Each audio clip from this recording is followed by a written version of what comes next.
Y bien, continuamos en esta hermosa jornada con una serie de temas que hemos venido considerando sobre la familia. Hemos estado hablando este mes sobre este importante tema de la familia y hoy quisiera referirme un poquito a lo que es la crisis que está viviendo la familia.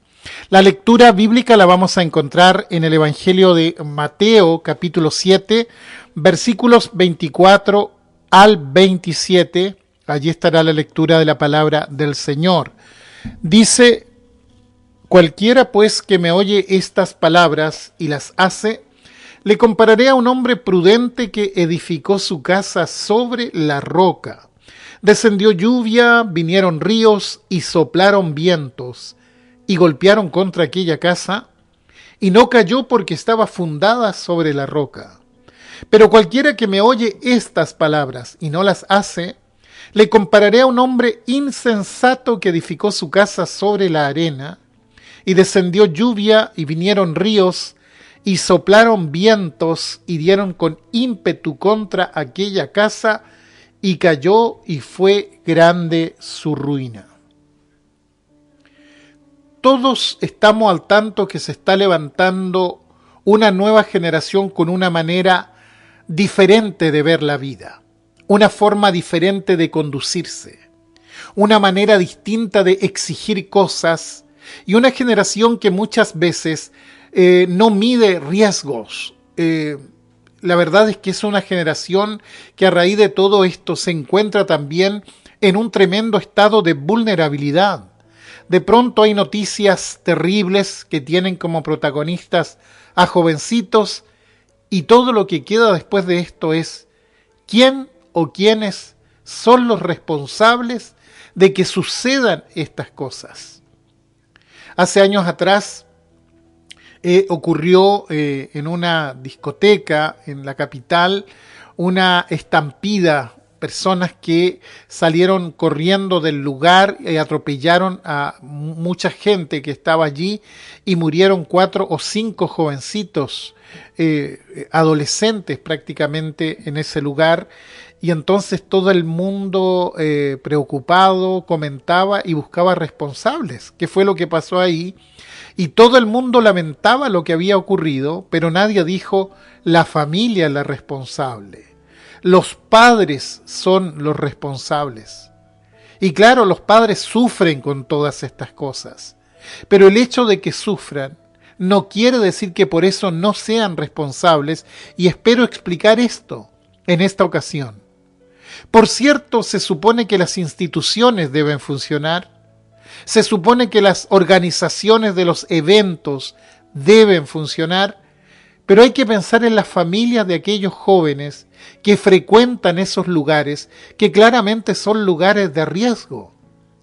Porque yo puedo confiar en mi hijo, puedo confiar en mi hija, pero si yo sé como padre que el lugar donde va a asistir es un lugar donde va a ir gente desconocida, donde va a ir gente drogada, donde va a ir gente desorbitada, donde va a haber venta de alcohol y vaya a saber usted qué cosas más, o sea, lo mínimo es pensarlo 2 veces antes de permitir que mi hijo o hija vaya a ese lugar, ¿no le parece? El problema es que muchos padres ni siquiera sabían que sus hijos estaban allí. Se enteraron después por las noticias, después que la tragedia ya había ocurrido. A veces los hijos le dicen a los padres, voy a estar en tal parte, y como se supone que hay que confiar en ellos, los padres no chequean si están donde ellos dijeron que estarían. Bueno, hablar de responsabilidades familiares es un tema bastante amplio y bastante complejo también. Cuando vemos esta desatada violencia juvenil, cuando vemos drogadicción juvenil, cuando vemos delincuencia juvenil, cuando vemos prostitución juvenil, lo que tenemos es un tremendo problema social que nace de un problema familiar. Lamentablemente a la sociedad le cuesta llegar al fondo de las cosas. Muchas veces prefiere quedarse en la superficie, en lo periférico nada más.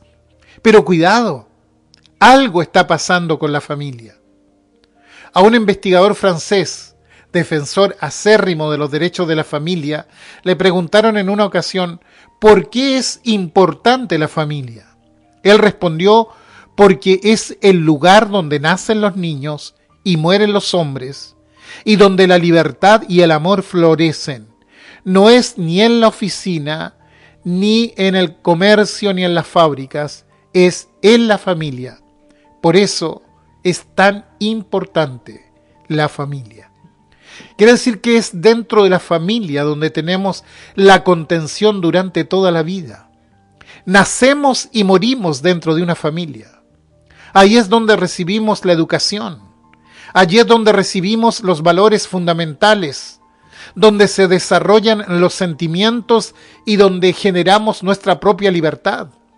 Es dentro del hogar donde aprendemos a ser verdaderamente libres. Quiere decir que la familia como organización social es irreemplazable. Y si coincidimos de que la familia es la base de la sociedad, ¿por qué no nos ponemos a pensar sobre qué es lo que está pasando con la familia? Porque siempre buscamos responsabilidades afuera, siempre miramos las instituciones o las organizaciones sociales, pero nos cuesta mirar lo que está pasando dentro de la familia. ¿Y qué es lo que dice el Señor acerca de la familia? Mirando la parábola con la que termina el más grande de los sermones, y me refiero al Sermón del Monte, Jesús habla de dos hombres que edifican sus respectivas casas, los dos con el mismo objetivo, porque ¿para qué se construye una casa? Para habitarla, claramente. Es un lugar de refugio, un lugar de descanso, un lugar de pertenencia, de identidad, un lugar donde pensamos ser felices junto a nuestros seres amados. Y todo el que edifica una casa tiene este propósito. Y cuando se edifica una casa, el propósito espiritual debiera ser exactamente el mismo. Que allí encontremos descanso, encontremos refugio, encontremos identidad y felicidad. No obstante, el Señor hace notar dos actitudes diferentes al momento de edificar una casa. Al primero que construye le asigna la cualidad de sabio, de un hombre responsable, un hombre que sabe que cuando edifica una casa es un proyecto a largo plazo, un hombre que sabe que no siempre es verano, que no siempre va a estar el sol arriba o va a haber la brisa suave soplando. También va a llegar el invierno y va a llegar con sus lluvias y sus vientos y sus grandes temporales. Entonces, aunque edifica en el verano, en el tiempo de sol, sabe que en algún momento esa construcción va a tener que enfrentar la adversidad climática. Es decir, construye su casa pensando que van a venir tiempos difíciles. Por tanto, sería un inepto si pensara que todo el tiempo va a estar soleado y sereno. Él sabe que vendrán tiempos malos, sabe que vendrán tiempos adversos y edifica pensando en esa eventualidad. En otras palabras, se anticipa a los hechos. Y entonces construye un edificio bien sólido, impermeable al agua, que resista ese tiempo difícil. Toma recaudos, razona sobre los riesgos, porque para eso se nos dio la cabeza, para pensar. Y este hombre sabio, prudente, responsable, piensa en la adversidad y se anticipa al problema. Sabe que las cosas cambiarán, que vendrán días malos. El segundo que construye le asigna la cualidad de necio, de irresponsable, de poco previsor, no considera el porvenir, simplemente edifica, no consulta a nadie. Se dispone a levantar paredes a su antojo, pero él no está pensando en el largo plazo, no está pensando en los cambios de escenario que tiene la vida, por tanto actúa irresponsablemente. Y Jesús termina diciendo, y llegó la adversidad un día, y descendió la lluvia. Vinieron los ríos, soplaron contra aquellas casas. Ambas casas se enfrentaron al mismo escenario.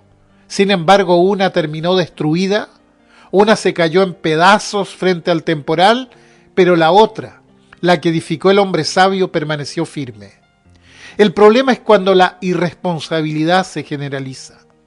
Cuando eso ocurre, entonces la familia entra en crisis.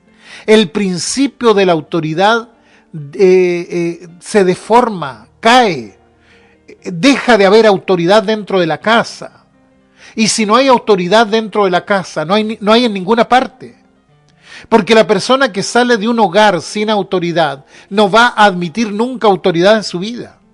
Quiere decir que la juventud también entra en crisis y el paso siguiente es una sociedad en crisis. Entonces lo que nosotros tenemos que hacer es el recorrido a la inversa. Si vemos que la sociedad está en crisis, donde crece la violencia, donde tenemos los problemas que tenemos, entonces tenemos que empezar a retroceder y tomar el hilo hasta llegar al nudo donde se generan los problemas. Y vamos a ver que los problemas se generan en el hogar, porque allí es donde se forman las personas. Cada uno es responsable de su propia vida, pero uno hace un recorrido por las ciudades y se da cuenta que ni siquiera hay cuidado por la propia vida. Vehículos desplazándose a alta velocidad, bocinazos por todos lados, acciones intrépidas por todos lados, y lo que tenemos es gente muriendo en accidentes todo el tiempo simplemente porque faltó responsabilidad. Porque en vez de esperar un minuto decidimos avanzar sin importar quién estaba delante. Pareciera ser que el lema de la sociedad actual es actuar sin prever el peligro, fuera de las leyes, sin criterio, faltando el respeto a la convivencia. Los medios de comunicación también son irresponsables, altamente irresponsables, diría yo. Usted ve que promueven abiertamente la promiscuidad, contenido basura por horas y horas al día en la pantalla abierta. Gente haciendo prácticamente una apología de su propia corrupción moral, y ahí usted lo tiene con una tremenda cámara delante y un micrófono para que todos lo vean y lo escuchen.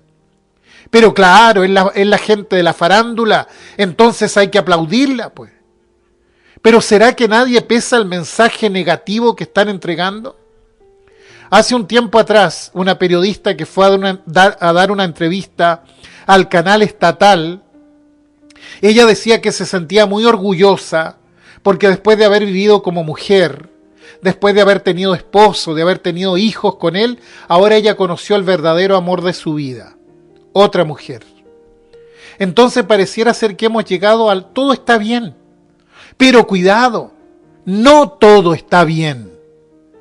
Y me parece que cuando decimos todo está bien es porque todo está mal. Hay cosas que están bien y cosas que están mal. Y tenemos que tener el criterio suficiente para discriminar lo uno de lo otro. Hoy se está levantando una nueva generación guiada básicamente por el instinto, sin capacidad de autocontrol, y permítanme el término tosco, una generación que se aparea y se desaparea sin tomar conciencia de lo que está haciendo. Y todo esto trae consigo la cantidad de abortos que tenemos en nuestros países. Aquí el tema no pasa por legalizar o despenalizar el aborto. El asunto es empezar a buscar cómo cambiamos las actitudes de las personas para que sean responsables con su sexualidad.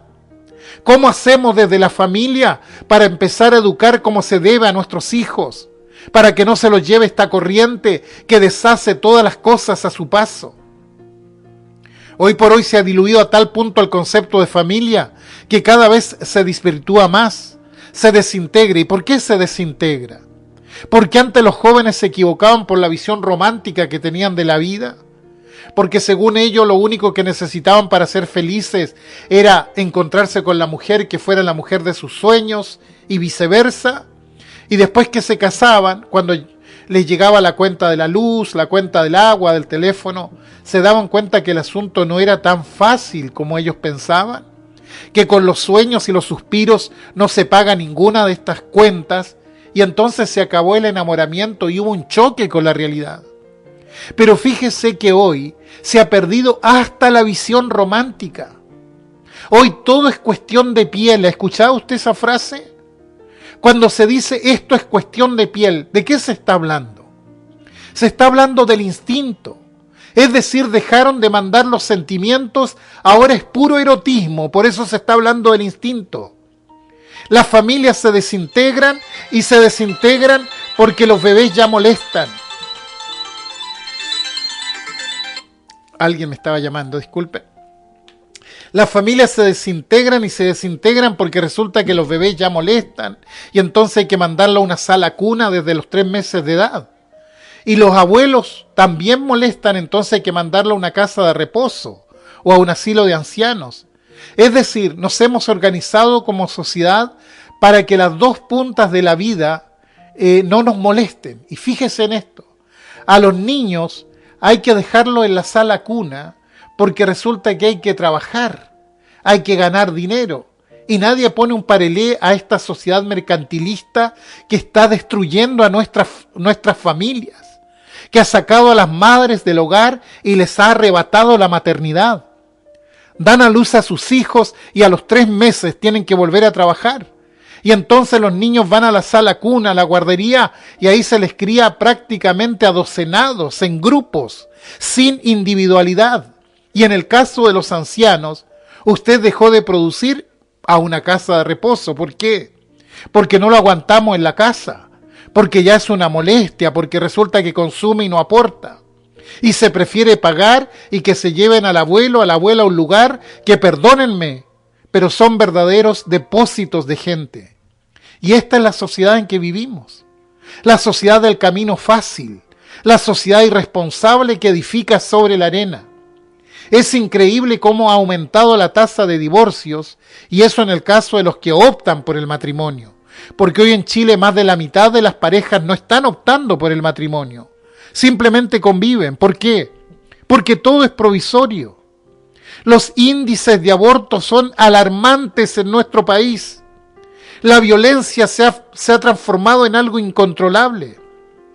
Uno está recién analizando un hecho macabro que salió en el noticiario del día cuando ya llegó otro reporte de otro hecho macabro. El femicidio es un problema que no lo podemos parar. Entonces la misma sociedad hace acciones, la gente sale a la calle, pega una imagen en su muro virtual, pega carteles diciendo ni una menos, ni una mujer menos, pero no se logra solucionar nada. ¿Por qué? ¿Cuáles son realmente los resultados efectivos de estas manifestaciones? No hay una propuesta concreta. Todo lo que dicen es ni una menos, y está bien, ni una menos, pero ¿cómo logramos eso? Y ahí es donde debe estar la discusión. No es suficiente con levantar un eslogan. No digo que no sea bueno levantar un eslogan, pero después hay que tomar ese eslogan y buscar una respuesta. No basta decir ni una menos, sino cómo vamos a hacer para que ninguna mujer más muera a manos de un hombre. Si no hay solución, lo que tenemos es solo una expresión de deseo, pero no va al fondo de la cuestión. En otras palabras, hay pregunta, pero no hay respuesta. Y vivimos en un mundo así, en un mundo de declamaciones. Por ejemplo, se levanta una voz internacional que dice que hay que refugiar a los inmigrantes que salen de sus países por problemas sociales, problemas bélicos, problemas políticos, etc. Y claro, pero ¿cómo hace un país pequeño como Chile para recibir a 1 millón de inmigrantes? Personas que no tienen vivienda, personas que no tienen trabajo, que no tienen educación. Y no es que no queramos que se reciban, pero ¿y cómo se va a hacer? ¿Cómo se va a absorber todo eso? Todos tenemos compasión por ellos, por supuesto que sí. Y qué bueno que Chile pueda tender la mano a gente tan azotada, tan sufrida. Pero ¿cómo se resuelve, por ejemplo, el tema de la vivienda? ¿Cómo se resuelve el tema de la educación? ¿Cómo se resuelve el tema del trabajo? ¿Cómo se resuelve su tema de salud? Es decir, muchas veces hacemos planteamientos que son líricos, poéticos, pero nunca nos detenemos a pensar ¿y cómo vamos a solucionar esto concretamente? Y en el caso de la familia, hacemos lo mismo. No queremos más violencia, no queremos más incestos, no queremos más abortos, pero ¿cómo se soluciona esto? Cuando vivimos irresponsablemente, cosechamos las consecuencias de nuestra irresponsabilidad. Y la culpa no es de la sociedad, ni de los traumas infantiles, ni de los astros, ni de Satanás. La culpa es nuestra, porque no afrontamos las cosas como se debe. Jesús dice, mira, si tu casa se cae en medio de la tormenta, es porque está mal edificada. Lo que quiere decir, la culpa es tuya. porque tú la edificaste. Si la casa se cayó, si la familia se cayó, es porque eres un insensato, eres un irresponsable. No se puede salir a buscar culpas externas. Hay que empezar a asumir que el tema de la culpa es importante y que es un movilizador de nuestra vida. Entonces uno tiene que decir, ¿cómo puedo edificar sobre un fundamento que sea sólido realmente? Lamentablemente aparece un tipo de cristianismo barato que dice, venga Cristo y se le va a solucionar todo. Y esto no es así. Porque ¿cómo termina Jesús la parábola? Él no dice, yo soy la roca, yo soy el fundamento firme. Él dice esto, y es muy importante, al final de la parábola, él dice, el que oye mis palabras y las hace. Es decir, el que pone en práctica las enseñanzas de Jesús, es aquel que edifica sobre la roca, porque muchas veces le damos al hecho de Jesucristo un valor mágico. Claro, tengo a Cristo, tengo todo solucionado. No, no es así. Nosotros tenemos principios que el Señor nos enseñó. Y si no ponemos en práctica esos principios, la casa se nos viene abajo. Lo que tenemos que buscar es qué es lo que el Señor enseñó y ponerlo por obra. Eso es lo que hace un verdadero cristiano. Decimos que somos un país cristiano. ¿Y por qué somos cristianos? Si usted sale y hace esa pregunta, usted escuchará diversas respuestas. Respuestas como, bueno, porque nacimos en un país cristiano, por tanto no somos musulmanes, somos cristianos.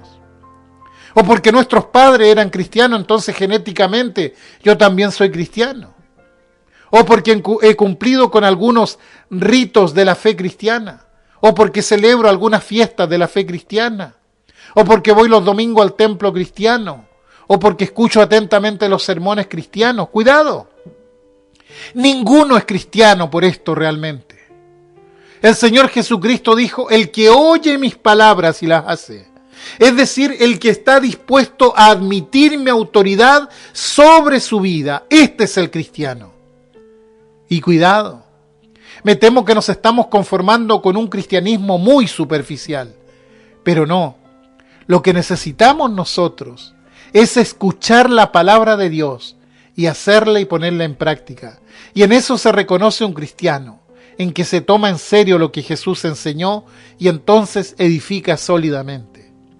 Porque si usted ha nacido en un país cristiano, si sus padres eran cristianos, si cumple con algunos ritos cristianos, etc., eso no significa, en caso alguno, que su casa va a estar fundada sólidamente. ¿Sabe cuándo va a estar fundada la casa sólidamente? Cuando escuchemos lo que Dios dice, lo que el Señor dice y lo pongamos por obra. El que oye mis palabras y las hace, dijo Jesús. Y a veces estamos tan saturados de sermones, escuchamos y sabemos, y entonces ¿por qué fracasamos? Porque no basta solo con escuchar. Porque el solo escuchar no soluciona el problema. Hay que ponerlo por obra. Y por eso esta parábola Jesús la terminó no diciendo, mira, yo soy la roca, ustedes edifiquen encima mío, no. Él dice, miren, aquí está la palabra. Si ustedes la hacen, les va a ir bien. Si no las hacen, es un problema suyo. Quiere decir que toda la enseñanza del Sermón del Monte apunta a lo que debe ser un cristiano. Si escucha la palabra y la hace, va a edificar sólidamente. De lo contrario, la casa tambalea. Ser cristiano no es una forma de creer, no es la práctica de algunos ritos. Ser cristiano es aceptar que Cristo es el Señor de la vida. Y quizá alguien se pregunte, ¿y por qué no dice el Salvador? Porque muchas veces nosotros dividimos esto y no nos damos cuenta que al recibir a Cristo en la vida, no lo podemos recibir solamente como Salvador, sino también como Señor. Lo recibimos para que Él mande en nuestra vida. Lo recibimos para que Él dirija nuestra vida. Lo recibimos para vivir realmente como cristianos. Y a veces nos engañamos porque levantamos la mano un día, pasamos adelante al altar, hicimos un curso de discipulado y luego decimos, ya estoy listo. Esto está todo listo. Y el asunto no pasa por ahí. El asunto pasa porque yo reciba la palabra del Señor y la haga. Jesucristo dijo, yo soy el camino. Y los primeros cristianos, cuando hablaban de su propia fe, decían el camino. Decían, según este camino que ustedes llaman herejía, sirvo al Dios de mi Padre. Es decir, para ellos no era una cuestión superficial, era el camino que ellos habían tomado, el camino de vida. Y ser cristianos es eso, es transitar un camino de vida, es acercarse a Cristo y comenzar con Él una nueva vida. Entregarse a Cristo y decir, desde hoy yo voy a buscar que Él sea el Señor de mi vida. Y voy a pensar todos los días qué es lo que Él quiere de mí, qué es lo que tengo que hacer, y entonces voy a entrar a caminar con el Señor.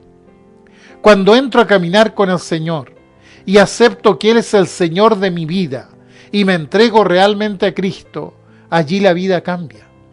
Si no, el otro cristianismo es superficial y las casas se caen igual.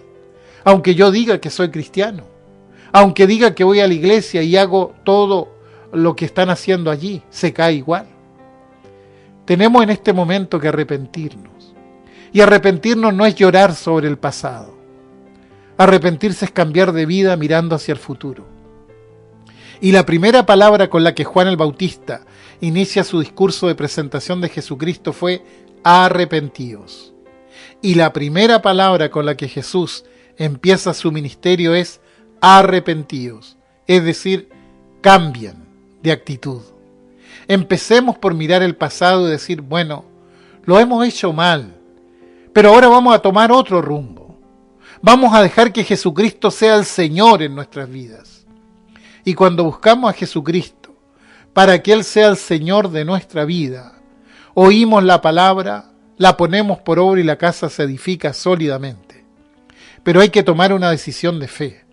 Y esa decisión de fe tiene que ser una decisión seria, tomada en la intimidad de la persona, donde yo me acerco a Cristo y le digo, Señor, yo soy un pecador.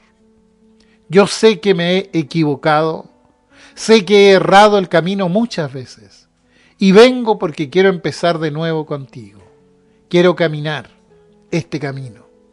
Entonces, cuando empiezo esa nueva vida, empiezo a oír lo que Jesús nos enseñó.